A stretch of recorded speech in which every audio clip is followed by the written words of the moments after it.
నా మెడలో వేశాడు సార్. 7th క్లాస్ నుంచి. విజయనగరం జిల్లా కలెక్టరేట్ లో 474 దివ్యాంగ విద్యార్థులకు ఎమ్మెల్యే పూసపాటి అదితి విజయలక్ష్మి సహాయ పరికరాలను పంపిణీ చేశారు. సమగ్ర శిక్ష ఆధ్వర్యంలో భవిత కేంద్రాల ద్వారా దివ్యాంగ చిన్నారులకు ప్రత్యేక విద్యా పునరావాస సేవలు అందిస్తున్నట్లు తెలిపారు. విద్యార్థుల్లో సెల్ఫ్ రెసిలియన్స్, ఆత్మవిశ్వాసం పెంపొందించే దిశగా అన్ని విధాల సహకారం అందిస్తున్నామన్నారు. దివ్యాంగ విద్యార్థుల సంక్షేమం, విద్యాభివృద్ధికి ప్రభుత్వం కట్టుబడి ఉందని జిల్లా కలెక్టర్ ఎం రామసుందర్ రెడ్డి పేర్కొన్నారు. పేరెంట్స్ ఉన్నారు కదా, బ్యాక్ అవ్వండి.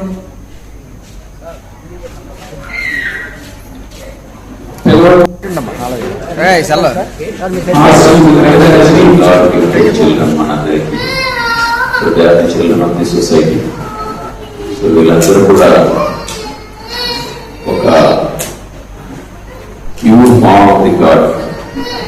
వాళ్ళని చూస్తేనే మనకు అర్థమవుతుంది, వాళ్ళ చిరునవ్వులు, వాళ్ళ ఎక్స్ప్రెషన్స్ చూస్తేనే మనకు అర్థమవుతుంది, pure form of the God.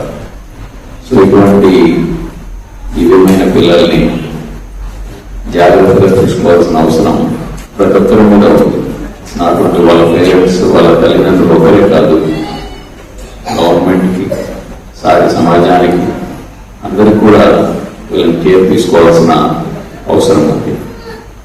ఈరోజు మనము ఏదైతే భవిత స్కూల్స్ ఉన్నాయో 28 మండలాల్లో పెట్టి ఈ పిల్లలకు కావాల్సిన స్పెషల్ నీడ్స్, మన వీళ్ళందరినీ కూడా స్పెషల్ గాడ్ గిఫ్టెడ్ చిల్డ్రన్ మనందరికీ.